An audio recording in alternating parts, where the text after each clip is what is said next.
Let's stand for the pledge. I pledge allegiance to the flag of the United States of America and to the republic for which it stands, one nation, under God, indivisible, with liberty and justice for all. All right. So 3.0 is to approve the meeting agenda. I'll make a motion to approve the agenda. Okay. Any discussion? One thing I will note is that we're having a closed session at the end of our meeting, so we'll adjourn into that before adjourning the meeting. But it will be the last minute, so just so everybody knows. All right, all those in favor? Aye. Aye. Those opposed? Agenda's approved. All right, 4.0 are acknowledgements and recognitions. We don't have anything specifically for this evening. 5.0, we have a recognition of visitors and community comments. Welcome to the April meeting for the ISD 166 School Board. Appreciate everybody being here in the room and online. Always great to have you. And our community comment section is an opportunity for the public to comment on an item included in the agenda. And we do not have any people signed up for tonight. So we'll roll right into our reports. 6.1 is our principal's report. Mr. Belangi. Good evening, everybody. Good evening. It's nice to see you still have all your hair. Well, yes, I do. I think it's pretty safe. We'll Okay. see. I am asking for receipts. They say they made it. I want to see proof. But yes, in Sawtooth, this month we can continue with our student spotlight assemblies every month. We've recognized over 150 students so far this year. And then this month we've been focusing on the practice of Nipawakawin, which is wisdom. And so with the kiddos, we talk about how that means that we can show that by knowing when to stop, think, and ask for help. We talked about the difference between being smart and wise. And so they've been focusing on that value this month. And then the other big thing happening in Sawtooth this week is our 3rd, 4th, and 5th graders have been doing their MCAs, reading and math MCAs this week. And 5th graders will be doing their science MCAs next week. So that's kind of what's going on in Sawtooth.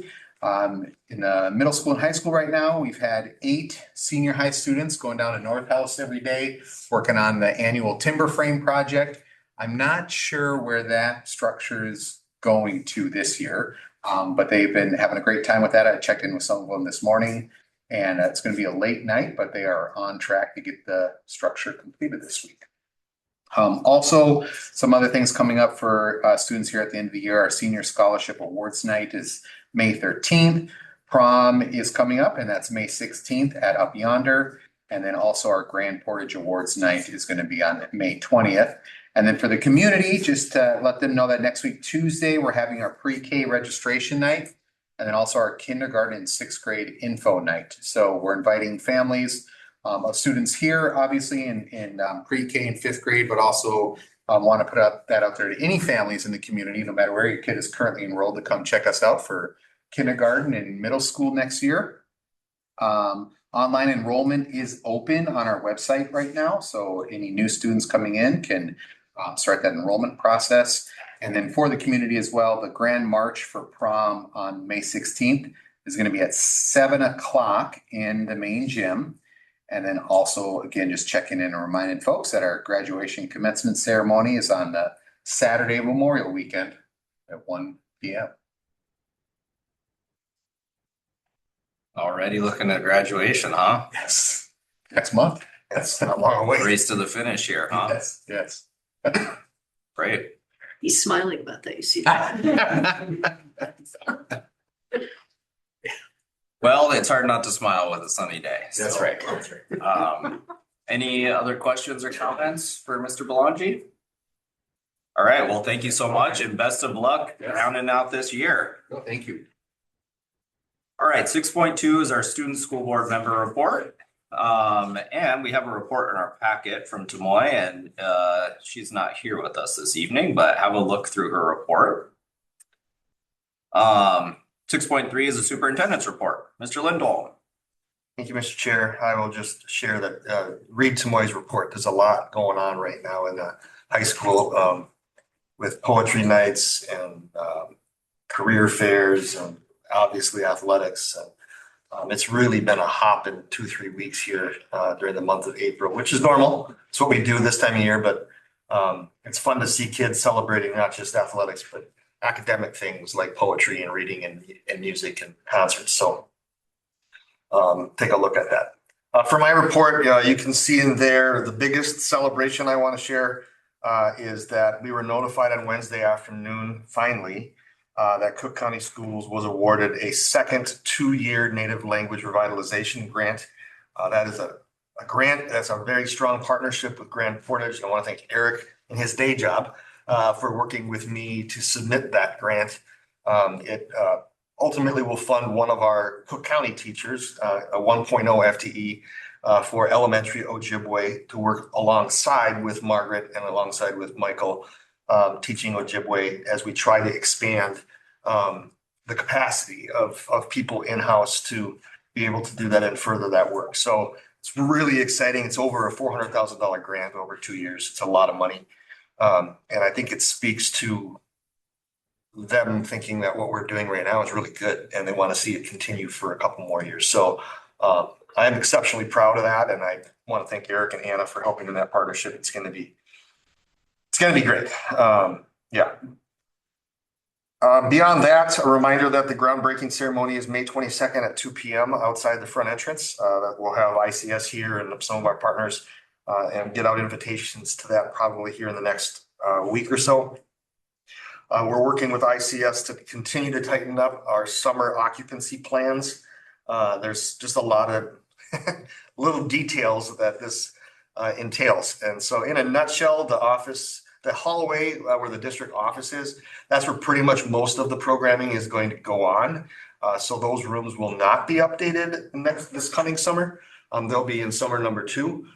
And then that way, preschool, Y camps, summer school, all of those programs, it'll all be, in fact, even food service out of the culinary arts room, it'll all be down in that little section of the building. Is that where your offices are going to be still too? Yeah, we'll be there through next year. Okay. Until it'll be summer 27 when we get booted out of there.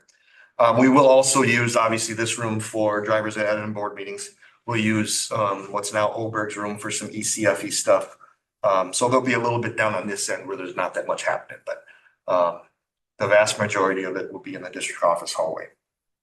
And we continue to partner with the Y on getting some, not a lot, some gym time for our volleyball and our basketball programs. So we're grateful to that partnership. And then lastly, I want to remind board members that we're in about the last month of the legislative session. And don't be shy. Reach out to our legislators. In my report is a link to that legislative priorities list where I list out things like compensatory funding, special ed cross subsidy funding, obviously protect the general formula, those kinds of things. And then Grant Housechild is championing the seasonal recreational replacement aid bill that hopefully makes it into the tax committee. So there's a lot of things there that are on that list, but don't be bashful about reaching out to them. They've gotten it from me, but it helps if they hear it from all of us. Have we, on that topic, have we heard anything about the sales tax exemption that we're We have trying to? not. No, I haven't even been scheduled to testify on it. So I would expect I'll be testifying on that in the next couple of weeks. Yeah. If it gets heard in the tax committee. Yeah. So they're really focused, it seems like right now, on trying to get a bonding bill over the finish.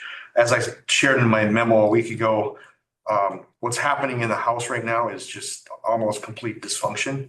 The Republicans are in charge of everything one day, and then the Democrats are in charge the next day, and then the Republicans and then the Democrats, and they're using that structure to stymie and stiff arm the things one party doesn't want. And so I have colleagues that are on the schedule to testify on a bill, and they chew up 4 hours on some other bill and never allow them to even testify or hear the bill. So it's a lot of political shenanigans going on, and that's creating a gridlock. That's just, I'm being told to expect that nothing happens. Nothing will happen. So we'll see. Okay. Yeah, democracy. Right? We love it and we hate it. All right, well, fantastic, thank you. Yep. Any other questions or comments? Okay, we'll move on to the consent agenda, which is 7.0 here. If there's anything that needs to be pulled for further discussion, let me know, otherwise we just need a motion. I'll make a motion. I'll second it. Any further discussion? All those in favor? I, Aye. Those opposed? Consent agenda is adopted. All right, 8.0 are discussion and action items. 8.1 is to accept the expenditure and revenue report for March of 2026. Let's see here, we've got that in the packet. And we've got business manager Oberg with us as well. If you want me to speak to it now, or I have two items that are further down. One is the budget revision and budget parameters. Otherwise, if anyone has any questions, I can speak to it. Sure. Well, is this the same document that you're gonna talk about those items with? We can pull this one back up because I did put the proposed budget revision on this document. We'll just cover this Okay. sort of as it is right now, and then we'll make you get up. I was interested to talk about that. Okay, so with our March to date, fiscally, we're at the 75% mark of the year. If you look down the percentage column, you can see what line items are there, what exceed and what are lagging behind. Typically the items that involve any of the teachers are lagging behind because they get paid out in June. So it'll be a bump because of their annualized pay. Otherwise, there's nothing that jumps out at me that is obscure in this report. We do now see the activity in fund 6 and 7 for our bonds and our debt service payments. So if anyone has any specific questions that you want to address or want me to address, I'd be happy to.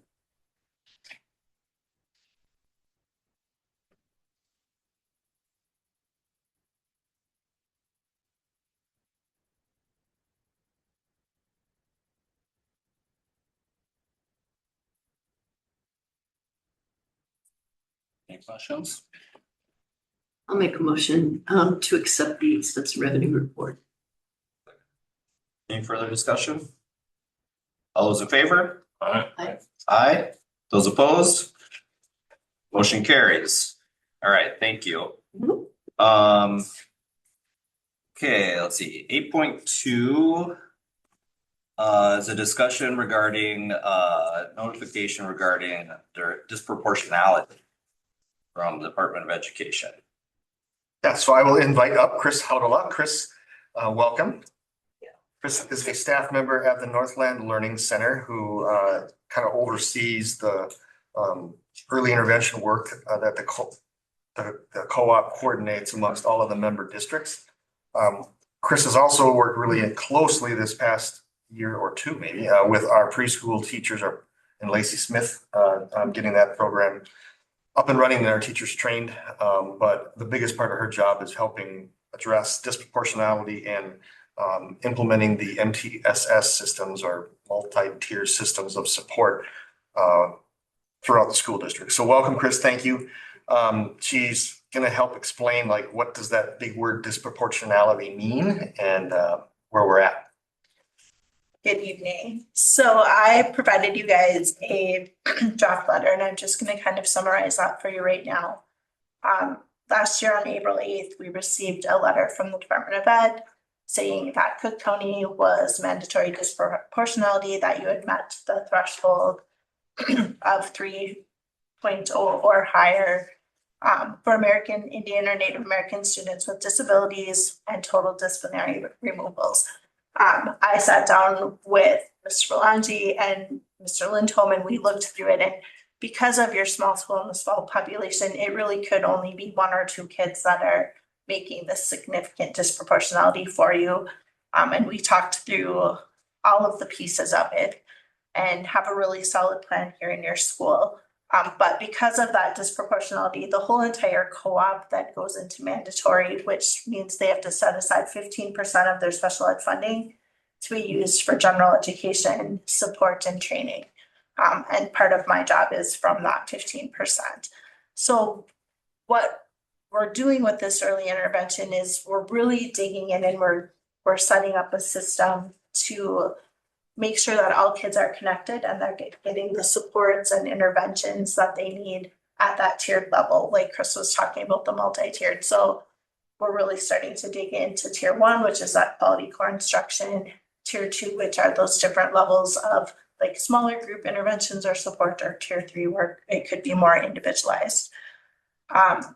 In this district, you've heard many times during your school board meetings reports on the universal data and benchmark testing that's happening. That's part of this MTSS process and part of what we're using in the SACE world, using that data to really drive decisions and look at programming. One of the other pieces that the funding has supported in your district is a Check and Connect mentor. That's worked here the last couple of years. There's been professional development for your staff and leadership team. Why does this ongoing work matter? Because in January this year, we received notice that you're in voluntary year 1 disproportionality for that same group of students being placed under a specific learning disability category. So we're making great progress, but there's always more work to do. Like Chris said before the meeting started, when you know better, you do better. We're learning a lot better, doing a lot better. But we want to really work on that proactive response to students and meeting their needs. So that's pretty much the gist of the report. Any questions or? What is the year 3 status? Does that? So the state runs year 1, year 2, year 3. You don't have to do it. There's nothing really to get in or out of it. It just flows year 1, year 2, year 3. So the first time that you're identified as being disproportionate or over that 3.0 threshold, you're year 1. Then it could be a year or 2 later when you hit it again, then you're year 2. The third time that you hit it in any category, then you go into mandatory year 3. So it's just kind of where you are in the cycle. And it just goes a year 1, year 2, year 3. And is there ever like an amount of time that elapses where like it starts back over, or is it just, like the time between year 1 and year 2, it could be 10 years? I've seen like on a couple of them where it's been 4 or 5 years. Yeah. This process and how they're doing it now, I think is only been about 10 years. So the Department of Ed always kind of refines how they're calculating and looking at things. So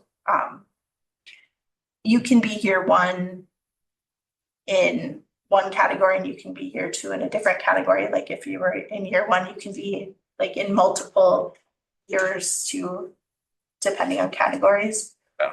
So there's a very informative video on the Department of Ed of the actual numerical system that they use to calculate and figure out the disproportionality in all of those categories. But do you happen to know offhand when we hit those other 2 milestones, year 1 and year 2? so you were in year 3.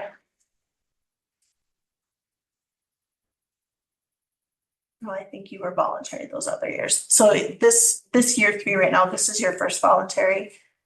You had a year 1 for EBD a couple of years ago, and now you have voluntary for SLB. I can go back and look in those letters too and send it to Chris if you. What does that mean that you're involuntary, that you're? So voluntary means it's the first year you were identified in a category. So you can decide if you want to really focus on your general ed and training and supporting through that multi-tiered system of support. so that we're not just pushing kids automatic to like, oh, they need a little bit of help, special ed's the answer.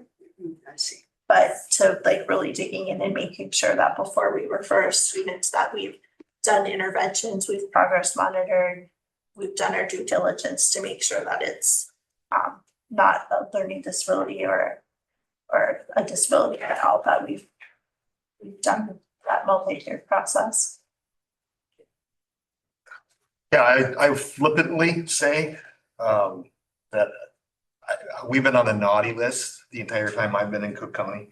We were in the naughty list when I was in Pequot Lakes. It's an algorithm that drives me bonkers because it can be flagged in any given year in any given category or bucket. And it actually amounts to not that much help. They force the superintendent and the principal to sit down with a state level consultant every month for 3-4 hours to write plans, even though not a single one of the consultants have ever been a school principal, have ever been a school district superintendent. They know everything about continuous improvement. It's a colossal waste of taxpayer dollars and my time. It's never done a thing to improve student achievement. So I get a little angry that I have to meet with these consultants that try to tell me how to do my job. And they've never sat in my seat. So I don't know. It's been around for as long as I've been a superintendent, and it's hoops that we have to jump through. The only good things that come out of it are when we purposely invest in resources to help us do better with MTSS structures and protocols. And that's what Chris does. And that's of value to us, yes. But the amount of reporting we have to do because one kid was identified as learning disabled and they happen to be Indigenous, you know, it's like, come on.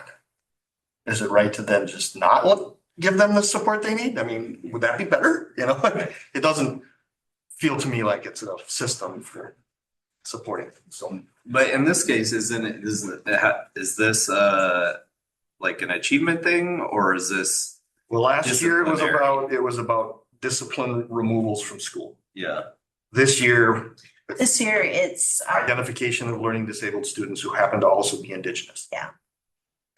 Compared to white kids being identified as learning disabled or removals from class in the prior year or right. taking. And the other thing, if you look at like the number of referrals that come through where a student didn't qualify versus if a referral comes through and qualifies, the student really needs that help and support. Right, for sure. And we're not gonna not give it to them. no, and you do not have very many referrals that come through where students don't qualify.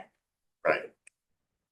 When I was in Shakopee, this was our Latino population because that was 30% of our student body. So, you know, same exact thing.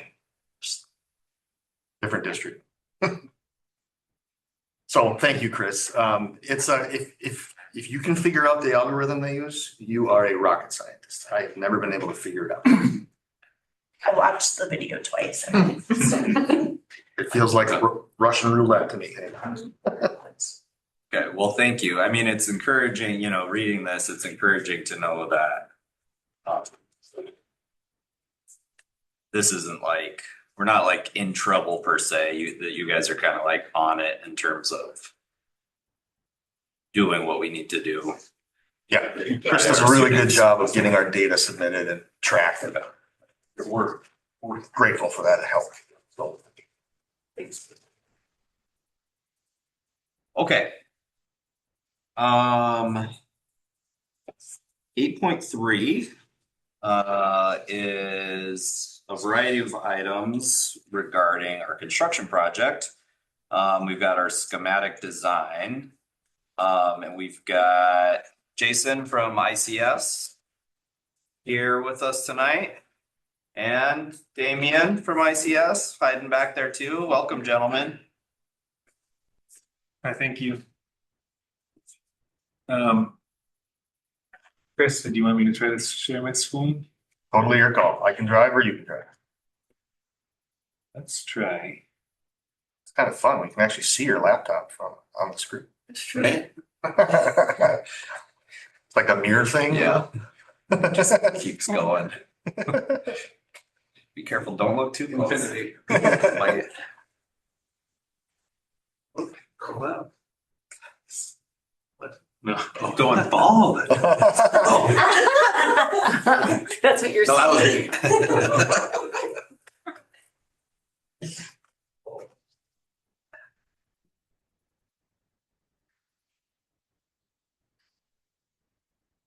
Sure. Thank you, everyone. Jason Philippek again with ICS.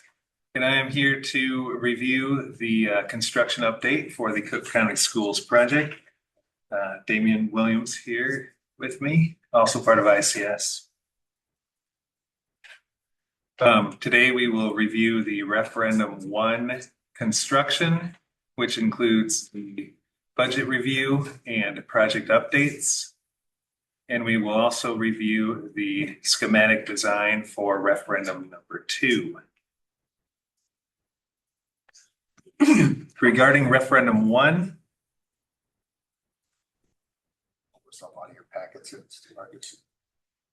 the budget for referendum 1 is $26,149,594. And we have a cost to date of $2,950,188. I have reviewed this with Teresa, and we are both tracking the same cost here to date, so we're doing well. We do have $300,000 of value engineering that is still pending. That is related to the site work, playground, and bus loop paving, and we are getting really close on those, but they are all components of the same part of the project. So we're getting close. We do still anticipate $300,000 of savings on those items. And overall, we have a projected surplus for referendum 1 of $163,514.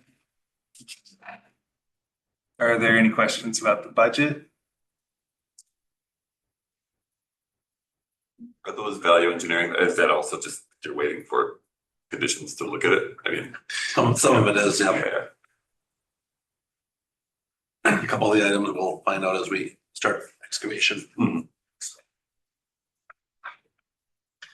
Regarding the project update, so the construction documents are under review with the state for permitting. We have completed our second round of comments with the design team and the plan reviewers. So that process is moving along well. As Chris mentioned earlier, occupancy and construction coordination is ongoing for the construction that will take place this summer. So we're coordinating where the students and the staff will be and where the construction will be to make it a safe environment for everyone. We are reviewing the submittals and samples from the contractors with the architects to make sure that the products proposed are the products that were incorporated in the design.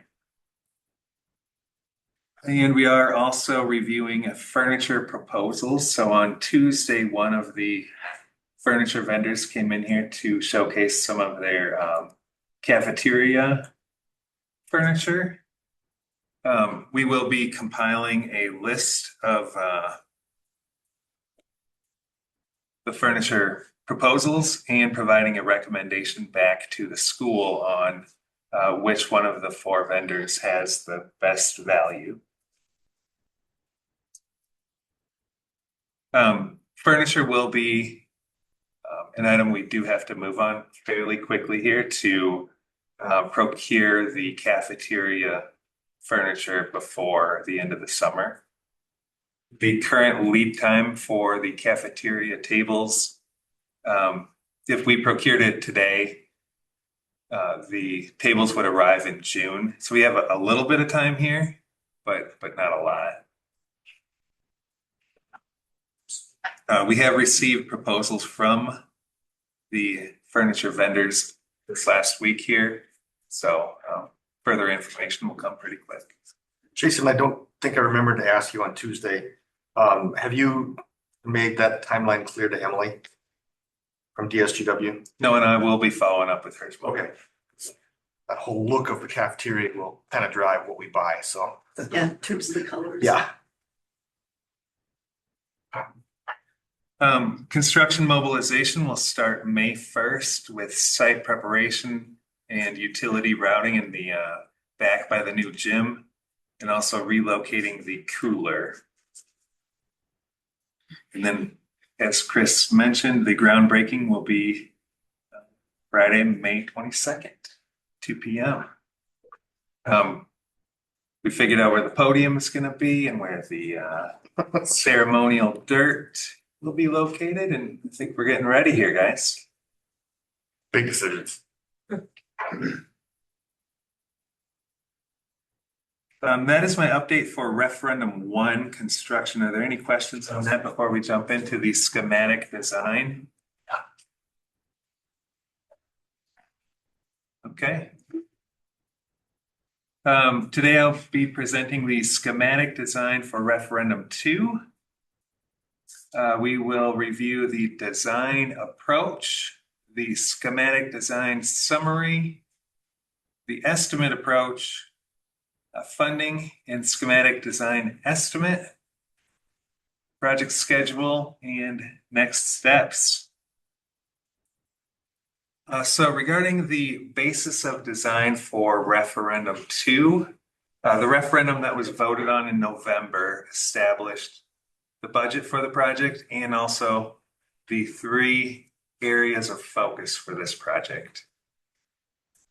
We did conduct user groups to review the referendum design, the programming, priorities, and project goals. So 2 user group sessions were held in February and March, and a 3rd user group will take place on Monday, April 20th. The project was also presented to Grand Portage on March 12th. For referendum 2, we did supplement the design team with specialty consultants in areas such as the track design, landscaping, and then theatrical stage design. And those specialty consultants did lead the user group meetings. So we did bring in real experts to help drive these particular areas of the project. As a summary of those user group meetings, 5 designs for the athletic areas were reviewed by the user group, and a consensus was reached on a preferred layout for the track, the turf, and the field events. 2 designs for the outdoor learning spaces were reviewed by the user group, and the performing arts user group focused on equipment needs to modernize the space. Jumping right into the athletics schematic design summary. So the primary objective for the athletics improvements were to support hosted competitions. So the sports that are being accommodated here are the 9-man and 11-man football, soccer, softball, track and field events, such as the long jump, high jump, pole vault, discus, and shot put. The track itself had a particular layout that was requested. It was an 8-lane track with a shorter runway. They called it a fat track, so I think it was a little bit easier to navigate around the corners. Specific with baseball, we have planned improvements with new lighting and grass or terrain leveling out there. There's a few water ponding issues out there. We also discussed equipment needed for this new athletics area, such as hurdles and those sort of things that the school doesn't currently have. So we are working on putting a list together of those items.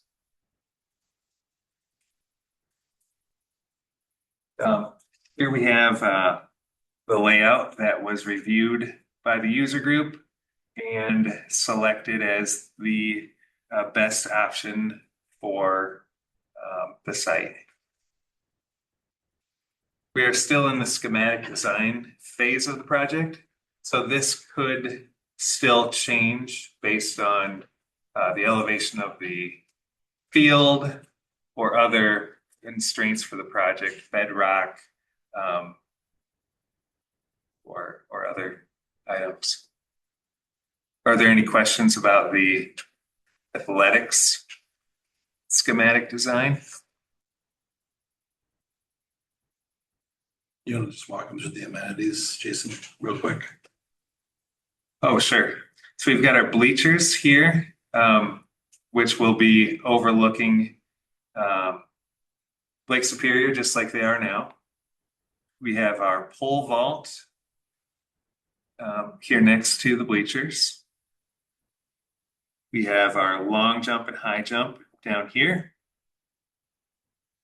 We have our turf area, which includes the soccer, softball, football, so synthetic turf. And we have our track. We also have concessions and restrooms and storage for the athletic equipment and also maintenance type of equipment here. There will be new light fixtures and a sound system to go along with this. Everyone say your prayers for the lights to work this fall. One more time. One more year. There's also a press box with the new bleachers.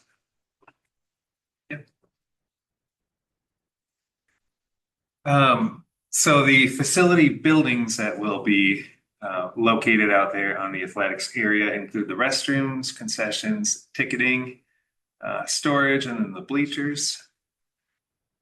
So we do have a combined building here, which includes restrooms for men's and women's, storage, and then concessions.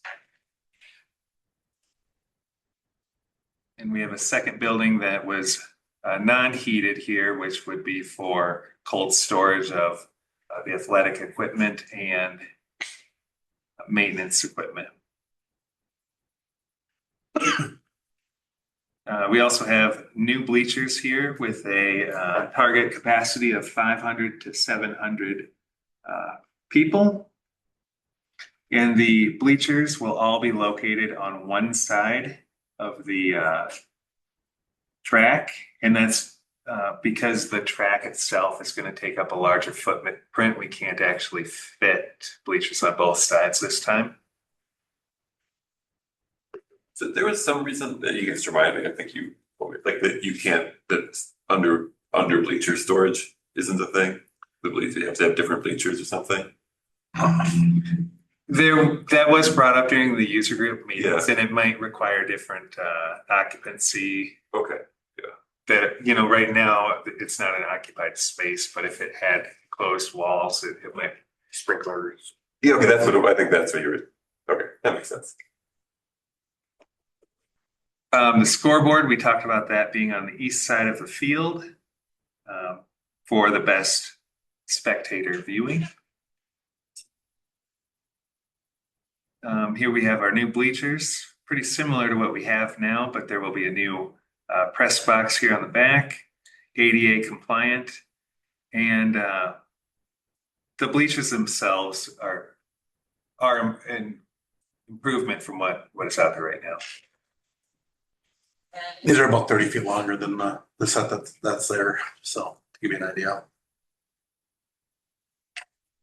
Like width wise. Yeah. Well, at least from what I stepped off today. I stepped off about 95 feet. So And the scoreboard will be on the other side? able to do multiple sports? It will. One of the comments from the track user group was that they don't actually use the scoreboard in the same way as football, but it would be useful for probably softball, soccer, those sports. So is it more of a video kind of, No, it'll be very similar to the scoreboard that's already up. only it works? One that works, yes. Say it. Yeah, it won't be the budget is not for a video scoreboard, but it is for a board that can handle softball, soccer, football. Or working scoreboard. But yeah, a working scoreboard. We busted. You don't have to wind it up. Yeah. Regarding the outdoor learning schematic design, so we discussed the sawtooth garden, the main entry, and also the trails. So the primary objective for the sawtooth garden was to preserve the natural character while improving the usability and access of the space.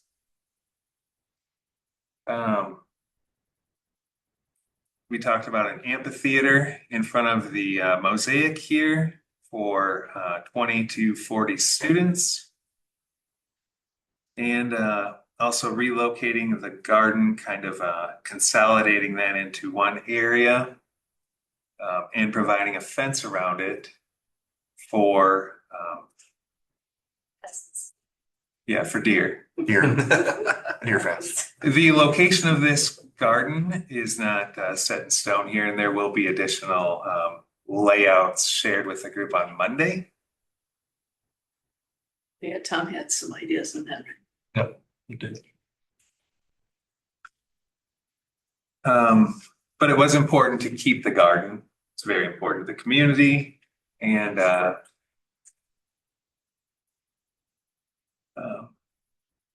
regarding the main entry here, the primary objective was to provide a durable, low maintenance gathering space, and the seating we discussed was seating for approximately 30. Right now we have this amphitheater type of seating again here. And we have some picnic tables kind of scattered about. Both of these, again, will be reviewed as a group on Monday to refine these a bit further. The last area with outdoor learning that has been discussed is the trails, and specifically with that are the bridges that were identified in the grant application. Chris had mentioned working with the folk school to try to see if we can collaborate a bit closer on those bridges with them. Possibly. We're kicking around. And I think that is a great idea. Regarding the performing arts schematic design summary, so the primary objective with the performing arts improvements was to revitalize the Arrowhead Center for the arts with new lighting controls, and finishes. We discussed a new seating at the lower level of the auditorium, a mesh folding chair like this. There's definitely been some discussion over the last week about what is the most appropriate for the space, and those discussions will continue on Monday. However, this has been used previously and it was recommended as we were going through the user group meetings.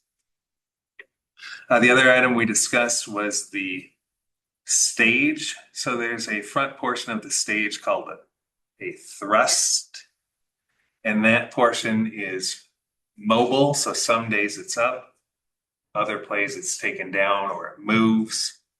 That hardware is not in the best condition and it does require replacing. We also discussed lighting access. So one of the early discussions was a catwalk, which would allow staff to climb into the rafters to modify the light fixtures. That assembly was not practical or functional for the space. And reviewing this closer with the staff and the design specialist, they have recommended a motorized structure to lower these light fixtures down to the floor so that the lights can be changed and adjusted without the use of scaffolding or lifts. And I think they can be changed. I think they still need to be like the final, when, my understanding, they still need to go up and do the final tweak point or whatever. Yeah, the final focus. So there's still gonna be, the gal will still be having to go up and lift to do with the final focus, but it will give the ability to, if we're gonna, you can, show kids how those different light fixtures work and different things in the theater. And it'll provide some learning opportunities. Where otherwise the kids would go up and lift, and I think that's a no-no. Right, exactly. We also discussed the light fixtures. So replacing the existing light fixtures with LED fixtures and also replacing the lighting control board. So currently the control board is more of a manual switches for each of these different lighting zones. And some of the light fixtures are managed by the theater group and some of them are by school. This is going to centralize all of that lighting control into an updated system.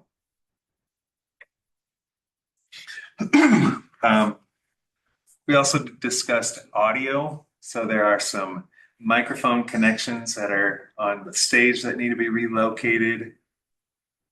And the sound mixing table, they want a permanent space for that, kind of in the back of the lower seating for use with theater and also other performing arts.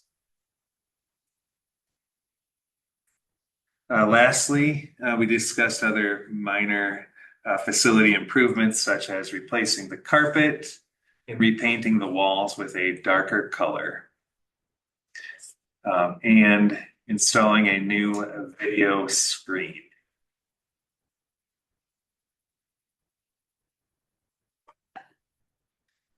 Any questions about the theater? Regarding the estimate, so we did receive the design documents from the design team a couple of weeks ago, and we have engaged several key partners throughout the estimating process here to validate the pricing for the SD design. So we have worked with 2 track and turf vendors, 2 site contractors, Musco Lighting, the Apiro Theater consultant, SAS Landscaping, the landscaping consultant, and also Safe Bleachers. So we are working with all these different partners to refine that budget and estimate. The schematic design estimate has a total cost of $9,075,837. And if we include the construction contingency that was recorded in the referendum, that would bring our total to 9.9 million, which is on track with the referendum budget for construction.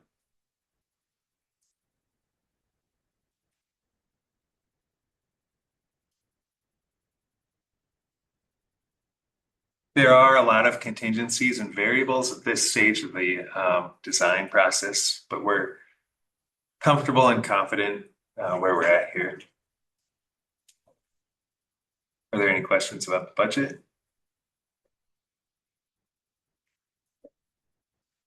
Regarding the schedule, so we are currently in the schematic design process here with an action item of board approval of the SD design. Moving forward, we will be in design development. So really refining the design we have right now and preparing for the construction documents. So that process will take place April and May. There will be another board approval for those documents in June. And then we will have our construction documents in July. And this project will go out for bidding in August. Our goal is to have bidding complete at the end of August so that we can have some material delivered for the site, such as the fill. So this project will take several thousand cubic yards of soil to level the turf, and doing that in the fall would be beneficial for the schedule. At least getting it here, right? Yep. Are you gonna be able to use any of that rock? No. Okay. It's a lot of rock, though.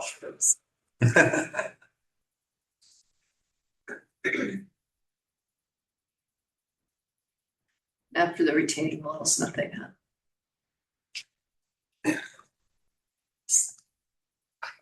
I just wondered. Yeah. Because it's certainly right there, so you know, use it. Absolutely. Makes a lot of sense. Everyone's always tried to make. You can use it for like landscape features if you wanted to showcase rock. Well, there's no shortage of rock. Great. So that's what the economics of like, we need to bring soil up and backhaul the rocks. Yeah, right. You know, We're gonna be trucking, You can right? almost make that work for the value of these rocks. Right. If it was anywhere that had a shortage of them. Send to a landscaping company, yeah. Oh, man. To go along with this summary, I did provide Chris with the narratives from the design consultant and also the design documents. And they're in your packet if you wanna, you know, buzz through 50-page documents. Our recommendation here today is to vote to approve the schematic design documents that were presented here and proceed with design development. So we were at the last meeting you were here, I think we were talking about like turf logos and colors, like that's all in the next phase. Yeah, That's it's not- the next Yeah, we're just approving the very general. Yep. It was actually a very thorough schematic design, all in all. Yeah. So a lot of effort went into this, which will make the next steps probably a little easier.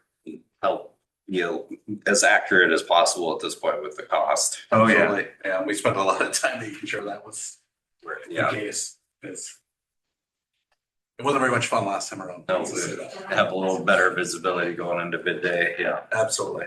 appreciate that. Cool. Other questions? I'd make a motion to approve. I'll second. Okay, further discussion?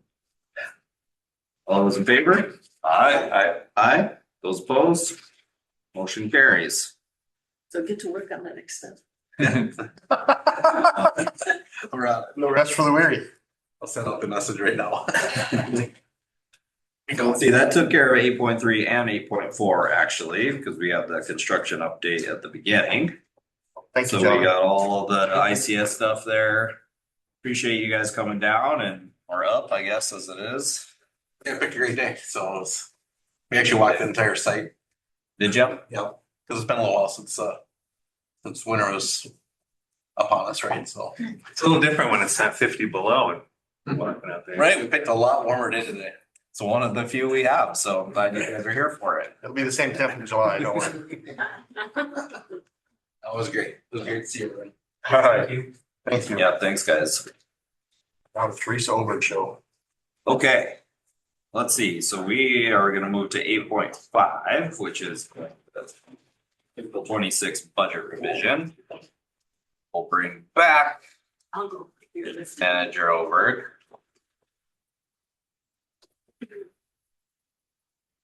You guys.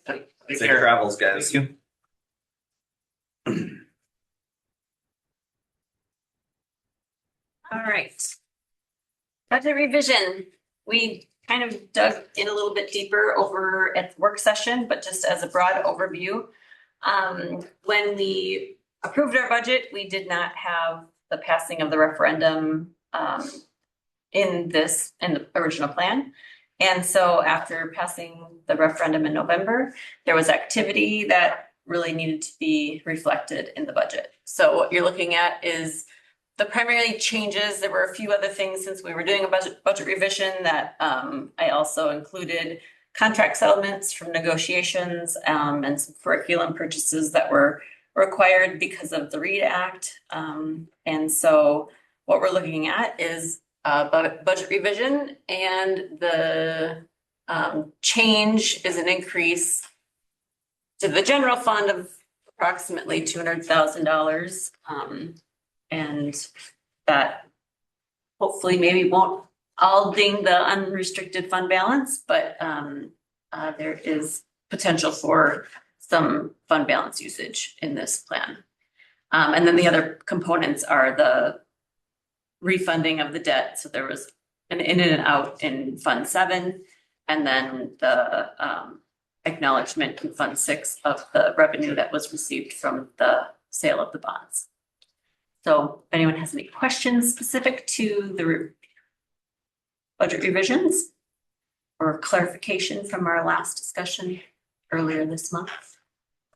Just so everyone understands, this fiscal year was what we're talking about with this.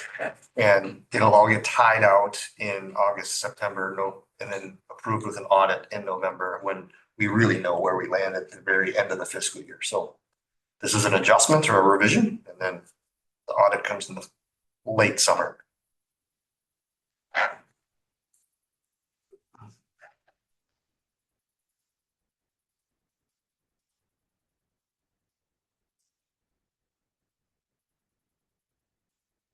Questions, comments?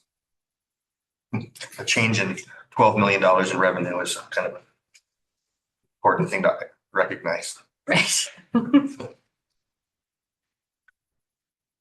We do that at Bears Gun, whatever. No, right. It's a change in the right direction.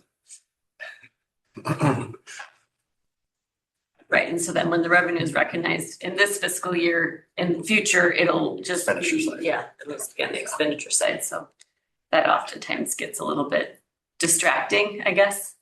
But that's when we have to look at the Fund 135 and Separated. just know that the Fund 6 is doing its thing. Right. Okay, fantastic. It is what it is, right? Yes. So that needs to be Approved. approved.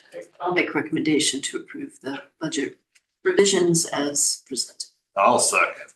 Any further discussion? All those in favor? Aye. Those opposed? Motion carries. All right, 8.6 is to approve the fiscal year 2027 budget parameters. So this document equally we discussed at our work session. Basically, it's kind of laying out what's reality, what is happening, and then kind of what are assumptions for building the fiscal year 27 budget. So reality is that our projected unrestricted fund balance is expected to land at 3.5 million. of that, there's about 22 to 25 in this unassigned bucket. So we're hoping to maintain in that spot. Because that is our policy. We lost our screen. Our projected enrollment, we talked about that a little bit in detail. There we go. And it really is remaining flat, if not dipping a little bit. So conservatively budgeting for fairly flat enrollment as we move into the next year. So that what that does to the kind of budget is we have an increase in the general fund formula, but we're really not going to see a whole lot of increase in revenues. I ran some numbers and I'm kind of seeing that the general fund revenue will likely be around the same as this year, the 9.2-ish million dollars. So our expenses are I'm gonna try really hard to get it to that. I've kind of done some preliminary numbers with salaries and benefits, and we'll get in there with the finer tooth comb. I don't have any numbers to show you that are definitive yet. So that will be at our May session. We can dig into that a little bit more. So I guess looking at those things, our plan for our budget that we discussed was, we know that there is an increase in the general ed formula. We will use assigned funds if needed for curriculum purchases, buses. I believe Tom still wants to get one more new bus in the fleet before we can take a break for a while, and then we'll get on a better schedule. There will be increased cost to personnel. Are reducing 2 FTE teachers to balance the budget. I think that is going to be helpful as I try to, get those expenses to level out. And then the referendum project will be happening, so we will be spending lots of money. But that's all in a draw schedule, and so that will be planned out with ICS's help and as we walk through that process of construction. So unless anyone has any questions or more things that you want to lay on Chris and I for this budget cycle, we'll have numbers.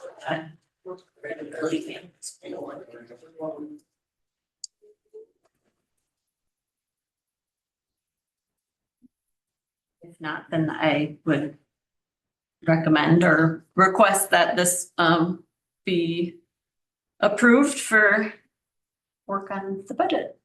Motion to approve the budget parameters. I think I went first. I'll second. Further discussion? No.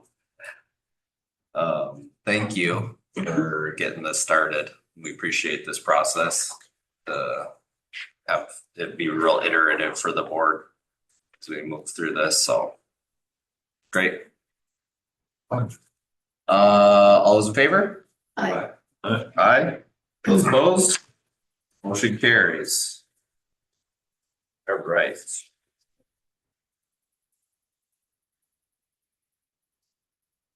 8.7 is to accept donations. We got a resolution accepting donations in the packet here for this month. And another generous slate of donations coming our way.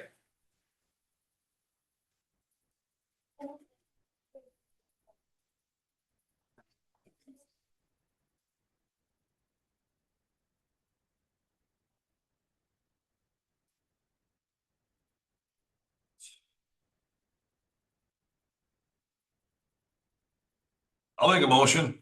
I'll second it. Any further discussion? Thank you so much to the donors. Continuously surprise us with your generosity every month, so thank you. All those in favor? Aye. Aye. Those opposed? Motion carries. All right. 9.0 is personnel. 9.1 is the slate of new hires, resignations, leaves of absence here in the packet. There are a few. It's typical in April, May that we have quite a bit going on. Yeah. Oh.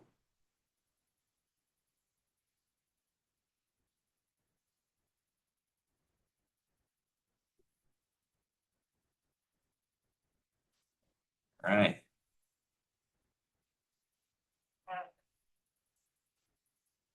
I'll make a motion to accept the who hires resignations, leave of absence report. I'll second. Any further discussion? Just glad to see that we did the school psychologist thing. Yes, yeah, and excited about that hire and grateful with NLC and negotiating how that's gonna work. And we just hope the best for that. I think it's gonna be a value add. All those in favor? Aye. Aye. Those opposed? Motion carries. All right. That is everything on our regular agenda. So what we're gonna do is go into closed session before we adjourn the.